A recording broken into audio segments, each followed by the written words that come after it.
Welcome, Leonard. Thank you so much for joining us today. It's a pleasure. Thank you for the invitation. I enjoyed reading the book, and I think maybe the best place to start would be to ask you what are the four functions of the mind, since that is really the heart of the book. Well, thank you for acknowledging that that's the heart of the book. Uh, the heart of the book is the four functions of the mind, which is a concept that, yeah, I know no one in my frame of reference, whoever had a teacher who taught us about how the mind works and what the different functions are. Of course, we all had an intuitive feeling that there were different voices going on between the ears, but nothing ever concrete uh, and and helpful. But there are four functions of the mind, and the reason that that's so important is because the mind is what motivates the bodies to act, and actions lead to consequences. So right now we know what the consequences are. We want to be happy, we want to be healthy, and we want to be secure. I think that's pretty common to most people.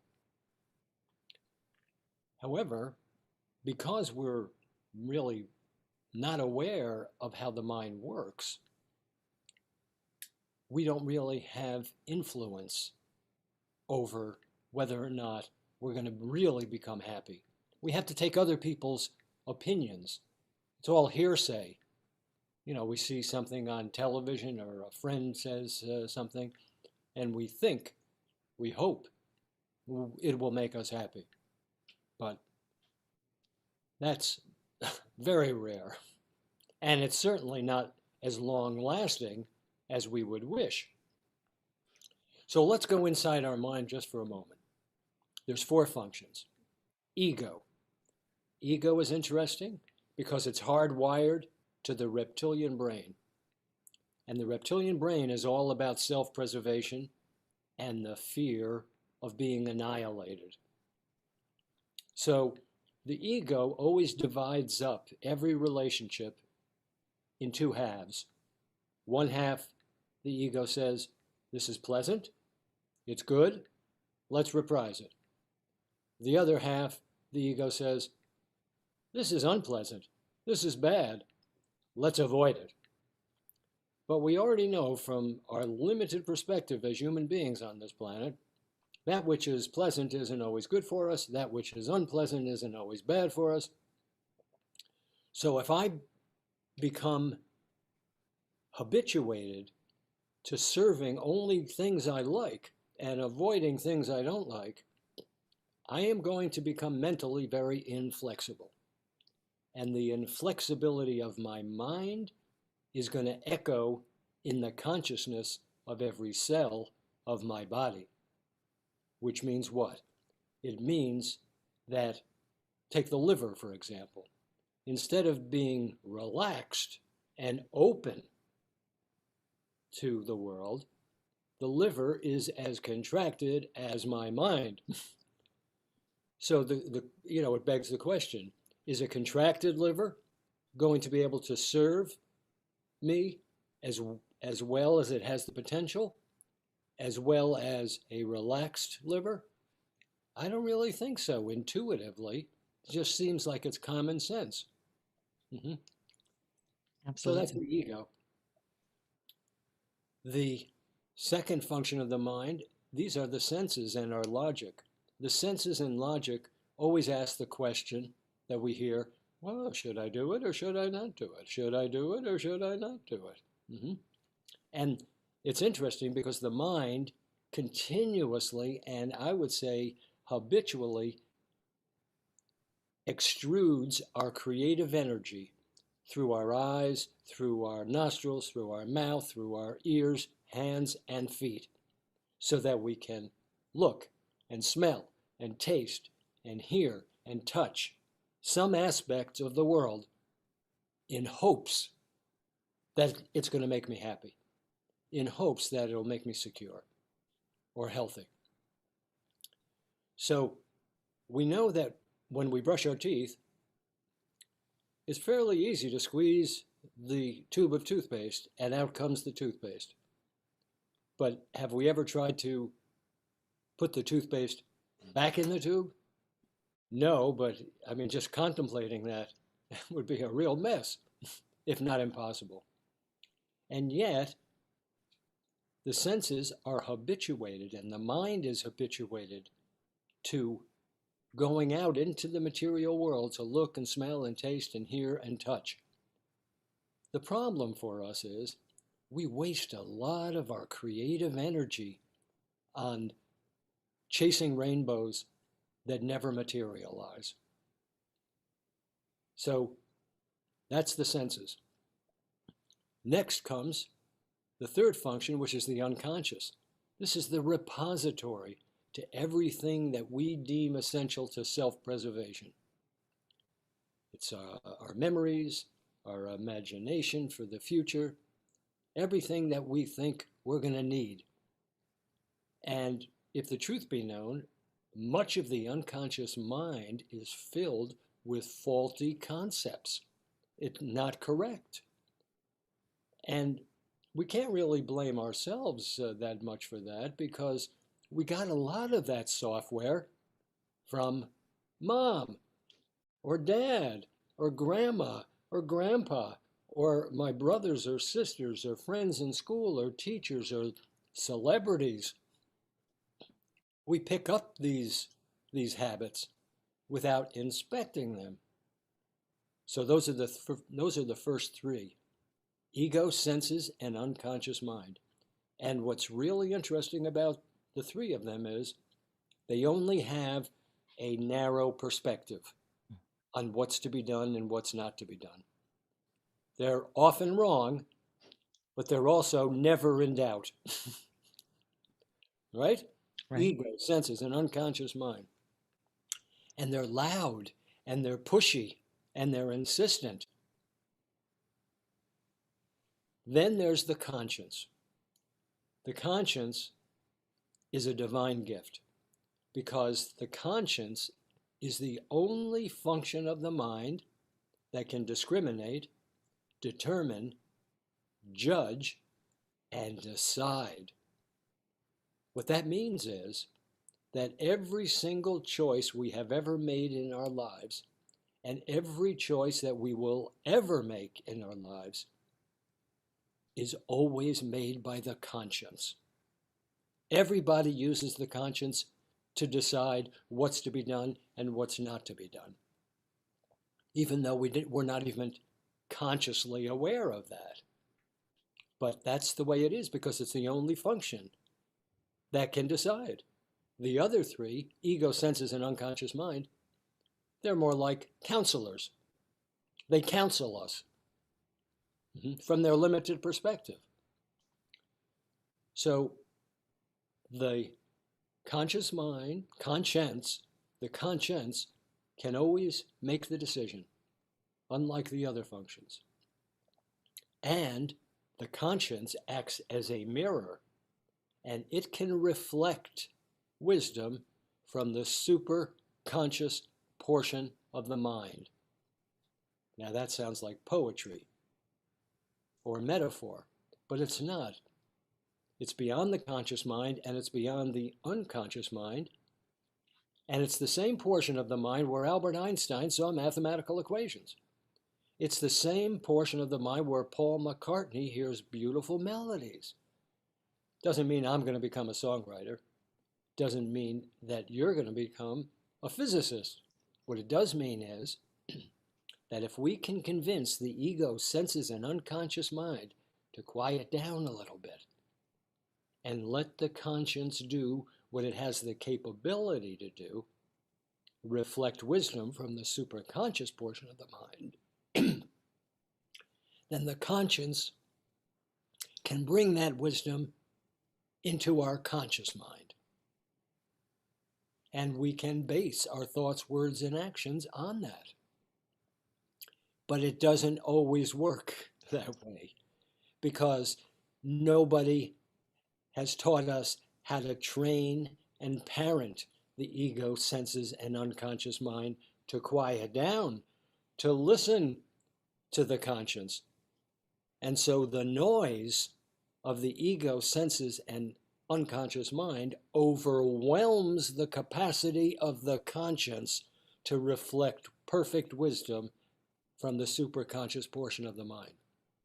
In that case, because the conscience is the only function that can make a decision, it can only make the decision based on the advice that it can hear, namely from the ego, senses, and unconscious mind. And so what the conscience winds up doing is rubber stamping choices that have a limited perspective. I will say sometimes they're correct. I mean, I need an ego. I need a healthy ego right now to have this conversation and make sense. I need a healthy ego to drive an automobile. I don't want to get rid of the ego. I don't want to get rid of the senses because I enjoy sense gratifications. I enjoy a good meal. And some of the things in the unconscious mind are very helpful, but not everything.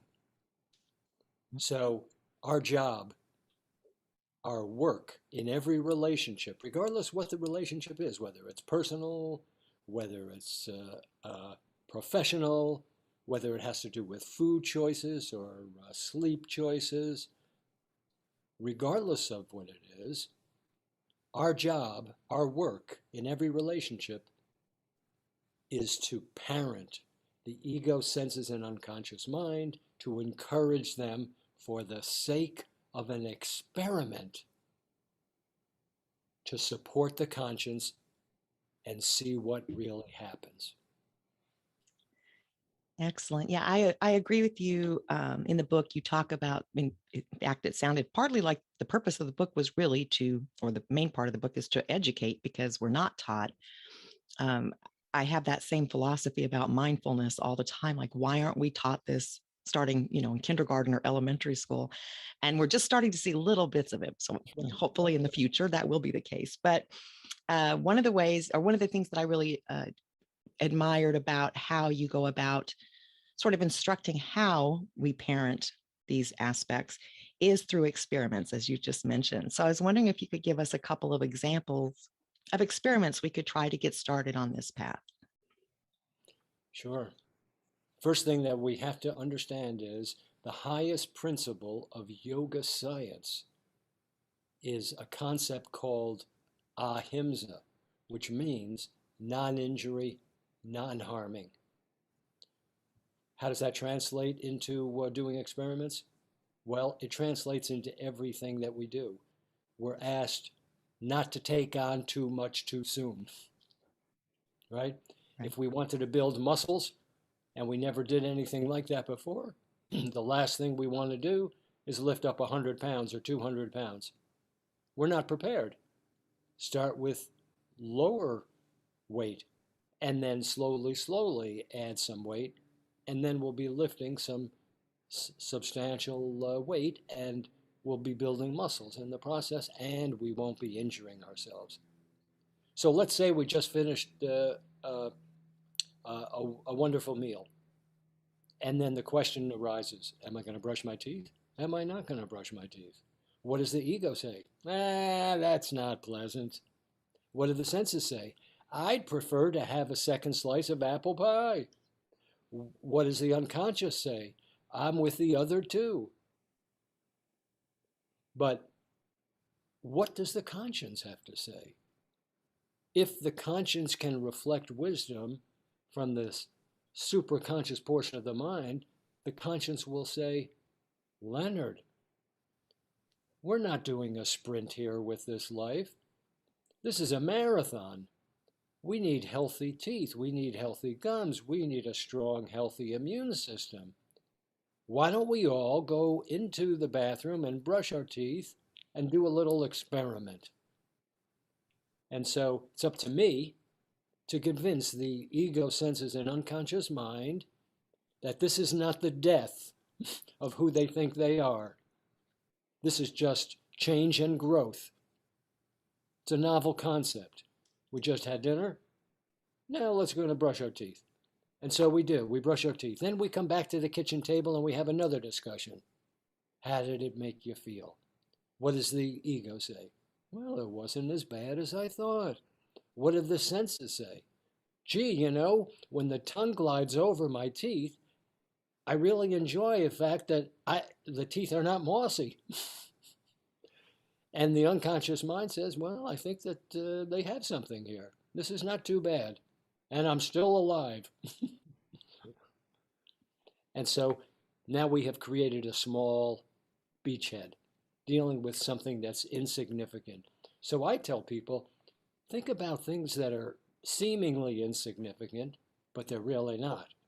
Like if you and your ego and senses and unconscious mind are really not interested in giving up a cookie, ask them if they'd be willing to give up a half a cookie or a quarter of a cookie just for the sake of an experiment. And that's what I advise. Yeah, that's great. I agree too that it's part of this is creating new habits too, overriding those old habits that don't serve us, right? And I think always with change, including habits, baby steps are more effective if you're consistent. Like you really have to keep doing it. You can't just do it once and walk away. But if you can just consistently do these little things, it starts to create a shift. And I Yeah. think once you get that momentum going, then it's a lot easier to keep adding to it. And if I, as the parent of the mind, can encourage them to do the experiment and have an enjoyable experience, that will broaden their limited perspective.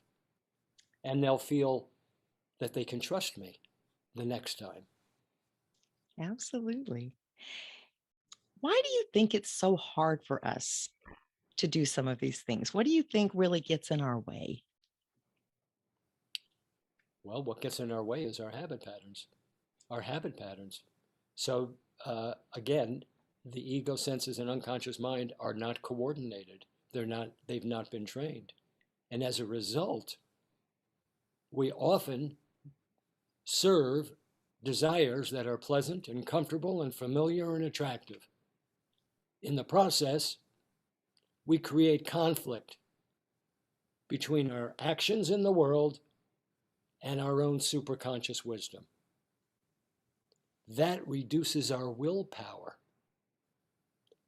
The culture is constantly saying, if it looks pleasant, it smells pleasant, it tastes pleasant, it sounds pleasant, it feels pleasant, get it, buy it, you'll be happy. And so we do that over and over again, and we lose our capacity for self-reliance and responsibility. And in the process, we bankrupt our willpower. We don't have the willpower to do what's to be done and not do what's not to be done. That gets in our way. Yeah, yeah, So definitely. the mind is the problem, and the mind is the solution.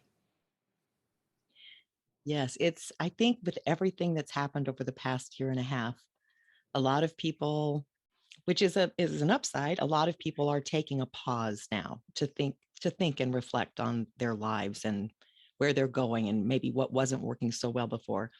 And others are still, just sort of plowing along and not paying attention. And I think it's you And talk about it. longing for yesterday. I'm sorry. And longing for Yes, and yesterday. longing for yesterday. Exactly. And I in the book you talk a little bit about several things that touch on this. Part of it is about the greater good, which many people are demonstrating that they don't have that awareness yet, right? To think of not just ourselves, but the greater good.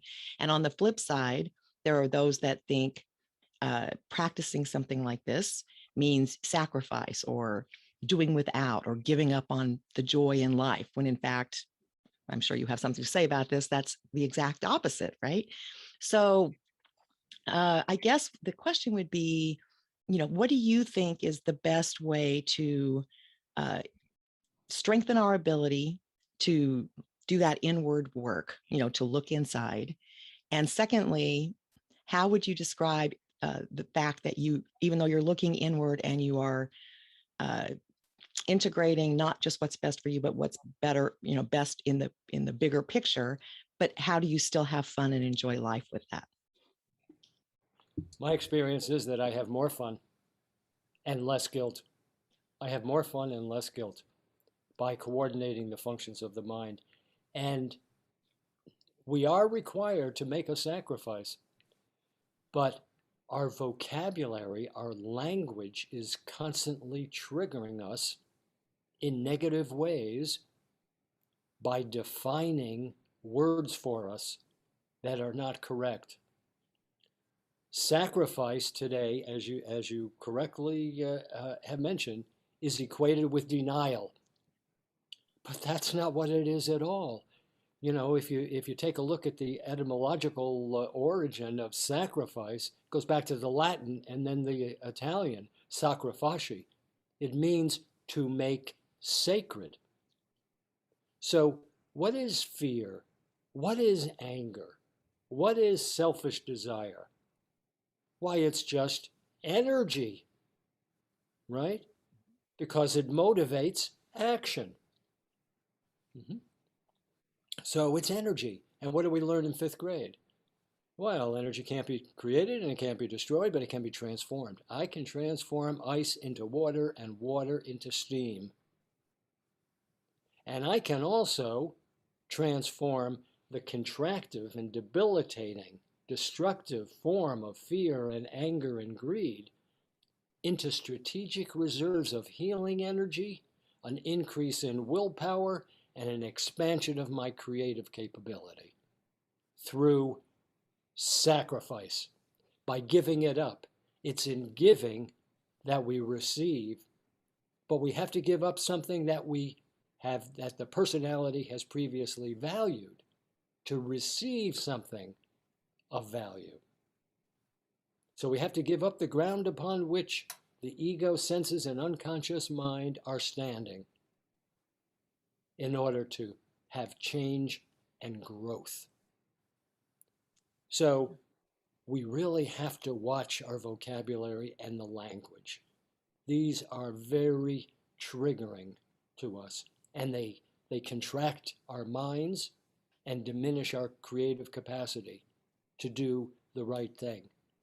Another word that's so powerful is problem. I have a problem. I have a problem. Oh my gosh, that's so heavy. I can't even think about being creative because I have a problem. Well, I say we have no problems. We have no problems. The only thing we have are situations. So which I do, I always substitute when the personality thinks I have a problem, I say, no, we don't. And I set that aside and I say, we have a situation. Now, with this situation, let's get to work. Let's be creative. Let's see if we can have some fun with this and do the best that we can. So that is a great inhibiting factor. And insofar as working for the greater good, every level of consciousness is seeking purpose. The cell is in search of an organ to be of service to for a higher purpose. We are part of an organism. We're complicated animals. We are part of this very complicated holistic organism, humanity. And then you can even take it further than that, because everything is connected. Everything is a manifestation of the one, right? And so if I act in service to the wisdom, the superconscious wisdom reflected by the conscience, not only will I benefit, but you will benefit, and the entire manifestation will benefit. And only I can do it, because I have this thought. You have your own thoughts. Absolutely. What kind of problems do you feel could be solved by really relying on our conscience? I don't believe that there are any problems that cannot be solved. If there's a situation that we're facing, it means that within us there is a solution. Because the supreme intelligence only provides the good. When I was a kid, there was a candy called Cracker Jacks, caramelized popcorn, and in the very bottom, there was a little gift for the kids. So even in a tragedy like the COVID pandemic, there's a silver lining. As you mentioned, people are going within. They're asking themselves, is there anything that I can do in my life? Is there anything that I can change in my life to make things better, happier, more rewarding? So we have a golden opportunity now to self-examine and not necessarily rely exclusively on hearsay from outside of ourselves, but to follow the precept of Shakespeare. Above all else, he says, or he wrote, to thine own self be true. Just try it and see what kind of work of art you will be creating instead of dying with the music inside. Beautiful. Yeah, we have in a lot of, we do workshops, and a lot of times when I have a new group and I start talking about things along this subject line, I get the feedback that you can't think about yourself. It's selfish to look inward. It's selfish to try to figure out how to be happy. And it's shocking to me that so many people still have that mental construct where, not understanding at first that if you are taking care of yourself and you're going inward and you're being the best you that you can be, you're of more service back out in the world, right? But I think that there's a lot of people that just don't quite know that yet. So again, I really appreciated that you sort of took the approach with this book that it's educational. We're not taught anywhere unless you specifically seek it out, but you're certainly not taught automatically as a child or in the school systems or anything like that. And would encourage people just to be open to the idea. And so I loved that you did experiments, because I think we do learn that way through, experiential learning. It It's the starts to make highest, sense. it's the highest learning. And Yeah, there's nothing wrong with being selfish as long as the S is a capital S and it refers to the supreme intelligence. And my action is simply as an instrument to usher in that wisdom through this mind body sense complex. absolutely. Well, fantastic.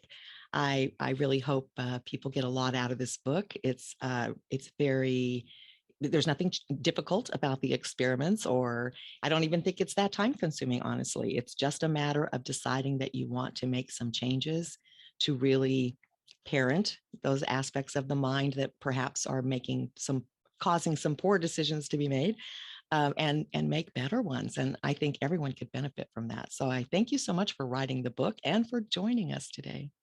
Well, I appreciate it. And the book, Your Conscience, is available at all fine booksellers nationwide. Excellent. And if people wanted to learn more about your work, where would they find you? Well, there's two websites. One is for the book, Your Conscience, and it is yourconscience.org. Yourconscience.org. And I am the founder of the American Meditation Institute, and that's where I teach classes through. And uh, the website is americanmeditation.org. Excellent. Well, thank you again so much. Well, thank you for the invitation. It's been a joy.